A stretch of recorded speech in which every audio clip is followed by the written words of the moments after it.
আইতাছে বিপদ আইতাছে।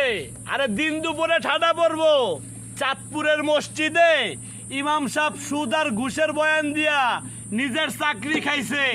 তার সাথে যে 4 জন আরো বলছে ইমাম সাহেব ভালো কথা কইছে, সুদ ঘুষের এন্টি কথা কইছে, তাদেরও এক বইরা বানায় দিছে। আরে দেশ বইরা ওহাবিগো ষড়যন্ত্র চলতেছে, আর আপনি আর আমি চুপ কইরা রইছি। ইমাম সাহেবের কি দোষ? কোরআনের কথা সুদ আর ঘুষ এইটা খাওয়া যাবে না, এটা হারাম। ইমাম সাহেব সেই বক্তব্যটুকি দিছিল শুক্রবারে জুম্মার নামাজে। এর জন্যে ওই জায়গার থেকেই তার চাকরিচ্যুত কইরা তাকে বেজ্জতি কইরা বের করছে। চাঁদপুরের মতলব উত্তর উপজেলায় পৌরসভার 1 নং ওয়ার্ডে ইমাম সাহেবের চাকরি চলে গেছে সুদ আর ঘুষের এন্টি কথা বলাতে। আর এই ইসলামের ভিতরে বেঈমানরা ঢুকে গেছে, ওহাবিরা ঢুকে গেছে। ইমাম সাহেব সুন্দরভাবে বক্তব্য দিতে পারে না কোনো মসজিদে।